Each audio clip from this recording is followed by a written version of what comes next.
नमस्कार मित्रों, स्वागत है एक बार फिर से आपका अपने चैनल जेबी डिवोशनल। माता अनुसुईया ने सीता जी को वस्त्र दिए और कहा कि ये ऐसे वस्त्र हैं जैसे मान लीजिए कि ये एक ढाल है।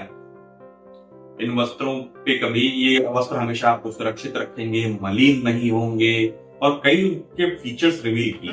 स्पेशली कारण यही है कि वो मलिन नहीं।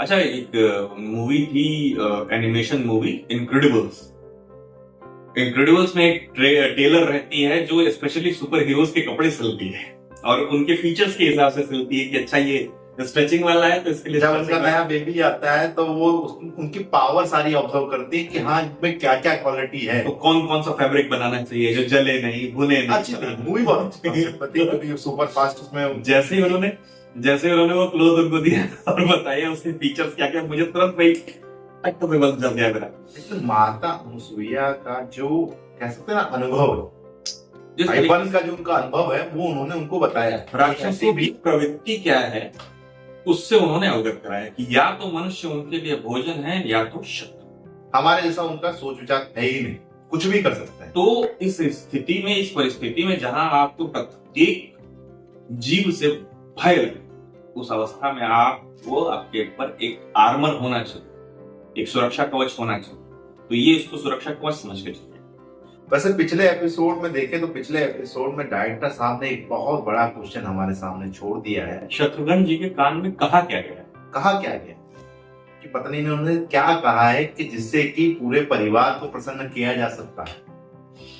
चलिए देखते हैं किसका सही होता है। फिलहाल शुरू करते हैं एपिसोड 141 पार्ट 2।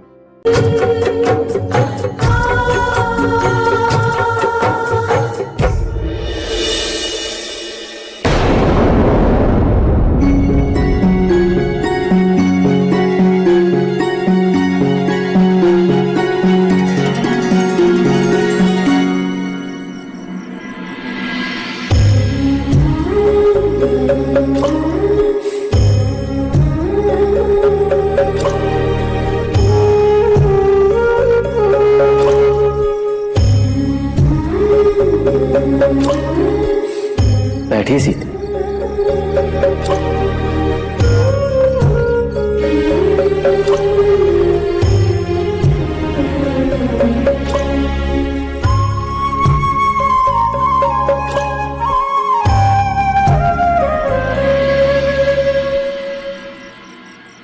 स्त्रियों को सदैव असहाय और निर्भर क्यों माना जाता है? जबकि प्रकृति ने स्त्री और पुरुष दोनों को एक ही समान बनाया है। हमें ऐसा क्यों प्रतीत होता है कि स्त्री को सदैव सुरक्षा की आवश्यकता है और उसे सदैव भार के ही रूप में क्यों देखा जाता है?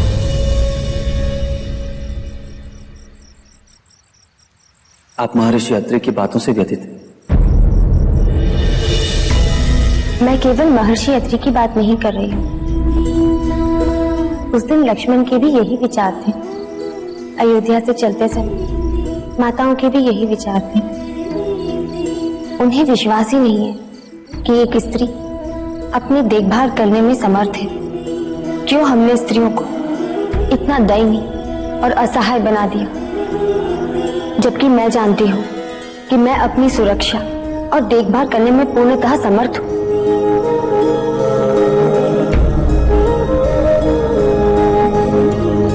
सीते, संसार में आपको अपनी शक्ति, सामर्थ्य और निष्ठा सिद्ध करने की कोई आवश्यकता नहीं। संपूर्ण संसार इसका साक्षी है। उस दिन आप ही ने राक्षसों से हमारे प्राणों की रक्षा की। आपके प्रति किसी की ऐसी कोई धारणा नहीं। मैं अपनी बात नहीं कर रही, अपितु इस संसार की सभी स्त्रियों की दशा पर विचार कर रही थी। सोचिए, एक स्त्री पशु शिशु को जन्म देती है, उसका पालन पोषण, उसकी देखभाल करती है और साथ ही साथ उसकी सुरक्षा भी करती है।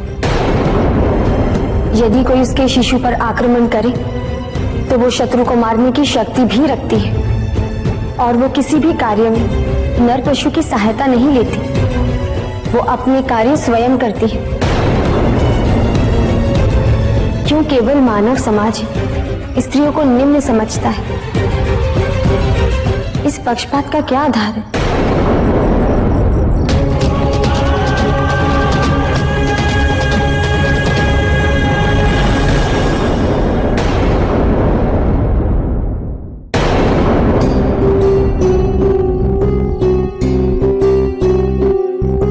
सीते, मानव समाज की मानसिकता युगों के अनुभव से निर्धारित होती है। समय के साथ नियम और धारणाएं परिवर्तित होनी चाहिए और होती भी, किंतु ये एक प्रक्रिया है। एक दिन में सब कुछ परिवर्तित नहीं होगा सीते।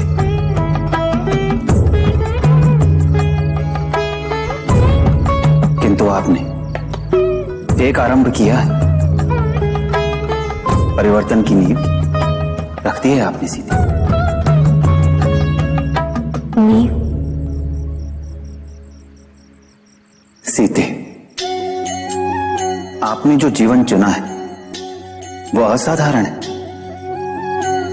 आने वाली पीढ़ियों के लिए आप एक प्रेरणा स्रोत होंगे। आपका वंचारी जीवन संसार की प्रत्येक नारी को स्वाभिमान से जीने और आत्मनिर्भर होने की शक्ति देगा। आपको हम पुरुषों की एक बात ज्ञात है। हम पुरुष सदैव एक आवरण में जीते। भावनात्मक रूप से पुरुष अत्यंत दुर्बल होते हैं और अपनी इसी आंतरिक दुर्बलता की रक्षा हेतु हम अपने बाहरी आवरण को और अधिक कठोर करने का प्रयास करते हैं। किंतु सत्य यही है सीते कि पुरुष आंतरिक रूप से सदैव स्त्री पर ही निर्भर होते हैं। यदि इसके उपरांत भी कोई पुरुष स्त्री को अपने से दुर्बल या निम्न समझता है तो ये हम पुरुषों का ही दुर्भाग्य है।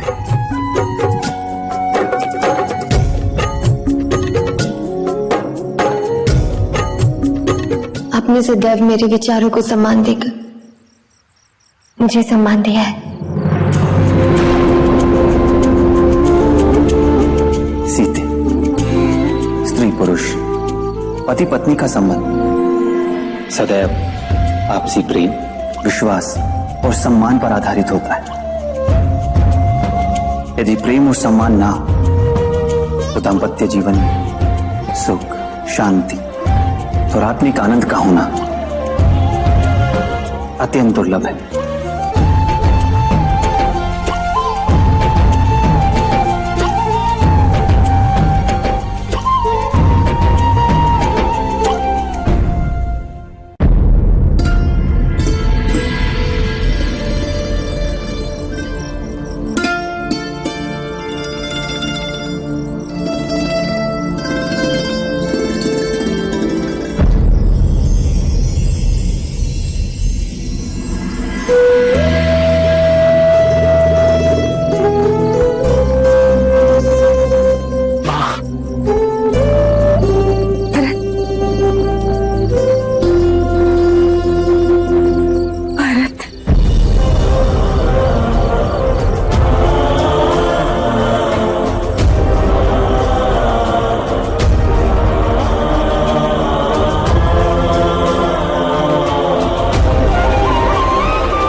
हम राम का जन्मदिन तो नहीं मना पाए, किंतु तुम तो हमारे समीप हो,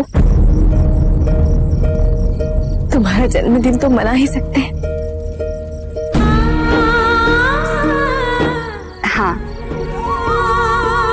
हम तुम्हारा जन्मदिन मनाने आए हैं और ये देखने आए हैं कि राजभवन में दूसरों पर निर्भर रहने वाला भरत अपने आप की देखभाल कैसे कर रहा है।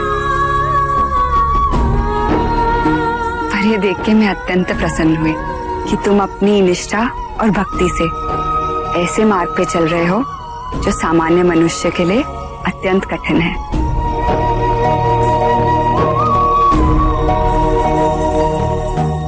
सबके लिए भोजन तैयार करती हूँ, फिर हम सब मिलकर भोजन करेंगे। आइए माँ।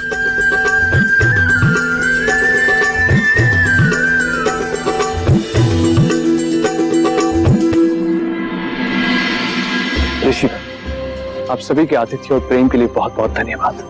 धन्यवाद तो हमें आप लोगों का करना चाहिए। हम समस्त आश्रमवासी आपका बहुत आभार प्रकट करते हैं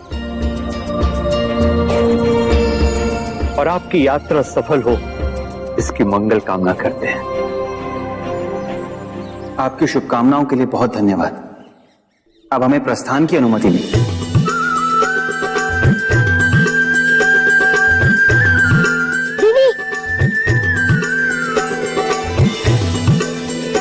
मैं भी आपके साथ चलूंगा।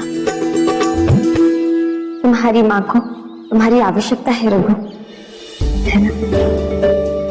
और वो कैसे रहेगी तुम्हारे बिना? दीदी, मुझे पता है आप सभी दुष्ट राक्षसों से युद्ध करने जा रहे हैं। मैं भी उनसे युद्ध करूंगा।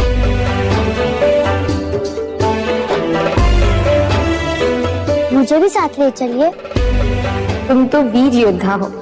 यदि तुम हमारे साथ चलोगे, यहाँ आश्रम में लोगों की रक्षा कौन करेगा? यहाँ भी किसी को रुकना होगा ना, इसलिए तुम्हारा यहाँ पर रहना अत्यंत आवश्यक है, ताकि तुम यहाँ आश्रम में सबकी सेवा करो और जब राक्षस आक्रमण करे उनकी रक्षा करो।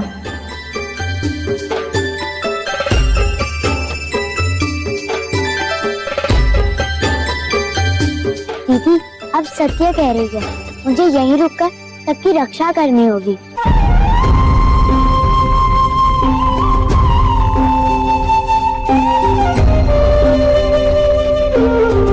अपनी माता का ध्यान रखना। चल।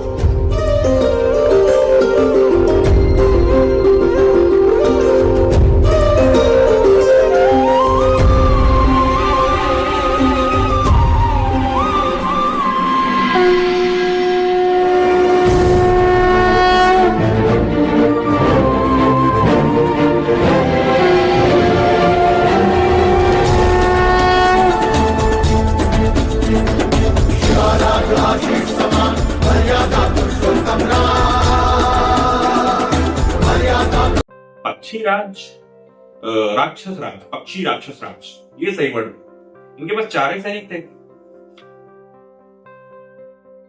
पता नहीं 4 या 5 गिनती की। एक को तो पहले मार दिया, 4 को बाद में टपका दिया, काम खत्म। और वही 4 को वो भी मार के आए थे, वापस लौटा है तो मार देंगे। अभी तो उनका जो कहते हैं ना राजा जीवित, और उनके नीचे और भी असुरी सेना होगी। तो अभी ये जो जर्नी प्रभु श्री राम की स्टार्ट हुई, अब जो है आगे इनको दिखाया जाएगा राक्षसों को किस प्रकार से वो आक्रमण करते हैं। बात तो सही। देखिए कमेंट सेक्शन अभी हम लोगों ने पढ़ा था, बजरंगबली के बारे में कुछ बातें सामने आई और तर्क वितर्क चल रहा है, एक दूसरों का मंतव्य चल रहा है, जिसमें हमने भी अपने विचार प्रस्तुत किए कि ऐसा नहीं है, हो सकता है ऐसा हो कि हनुमान जी को अगर अपनी शक्तियां ज्ञात होती तो वो क्या नाम है जामवंत जी के याद दिलाने पे ही समुद्र क्यों लाए।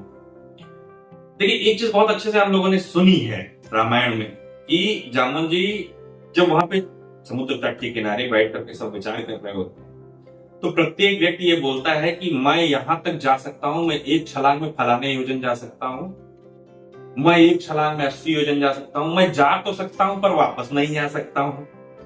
ऐसे अलग अलग प्रकार के वो।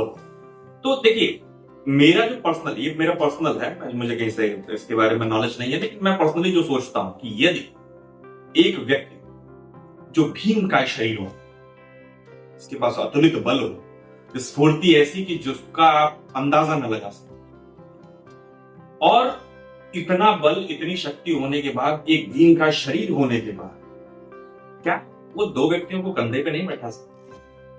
और जो इतनी लंबी छलांग मार सकता है कि 50 योजन 60 योजन की बात हो रही है, तो नीचे जहां पे वो दिखाई दे रहा है कि हाँ 2 लोग आ रहे हैं वन में, इनको जरा सस्पेक्ट कीजिए, ये कहीं शत्रु है कि क्या है, तो क्या वहां से छलांग मार के पर्वत पे नहीं चढ़ा जा सकता? 2 लोगों को कंधे पे बैठा है, पॉसिबिलिटीज है। लेकिन उसको हमेशा हम दिव्य मान के चलते हैं तो ये थोड़ा सा कॉन्ट्राडिक्टरी हो जाता है मेरे लिए पर्सनली। रही बात अच्छा लगता जब है। हाँ रही बात जब ऋषि मुनि ने श्राप दिया था कि आप अपने सारी मायावी शक्तियां भूल जाएं, तो मायावी शक्तियों में ये उड़ने वाली, छोटा होने वाली, बड़ा होने वाली कई प्रकार की शक्तियां आती है कि ना आपको कोई समस्या होगी, किसी भी प्रकार से कोई समस्या नहीं। तो ये सारी शक्तियां जब व्यक्ति भूल गया है, जब कोई व्यक्ति भूल जाए तो उसको याद दिलाने के बाद याद आ रही हैं, तो उसका कुछ अंश कैसे इस्तेमाल किया जा सकता इसका देखिए बात यह है कि अगर विचार करें तो आप सही में देखिए कि उनकी जो शक्ति थी कब छीनी गई थी, जब उन्होंने सूर्य देवता को निकल लिया और वो उड़ने के पश्चात ही निकला था। उड़ने के पश्चात वो वापस जब आए तब निकला था, तो ठीक है। इसलिए स्पेशली उनसे वो शक्ति छीनी गई थी कि वो ऐसे प्रस्थान ना कर पाए कि उनको ऐसी कोई दिव्य चीज दिखे तो वो उसको आहार के रूप में ना ले लें, ना ले लें, या ऐसे भविष्य में कोई गलती ना करें। हाँ, तो ये अभी क्या है ना, जो हम देखते हैं सीरियल एपिसोड से इन्हीं से हमारी अभी धारणा हमने ये सूर्यदेव वाला जो मैंने प्रकरण आपको याद दिलाया, इसके बाद ये उड़ने वाली शक्ति का हमारे विचार में ऐसा कुछ है कि नहीं है। हाँ, लेकिन ये हमारी विचारधारा है और अच्छा लगता है कि कमेंट सेक्शन में तर्क होता है, जो इससे देखिए नॉलेज बढ़ती है, रोचक चीजें जब सामने आती है ना तो कहीं ना कहीं तर्क करने में मजा भी है, मजा भी आता है कि हाँ आगे अगर किसी आपके मेरे पास अज्ञानता है, आपने मुझे ज्ञान दिया, मुझे अच्छा लगेगा।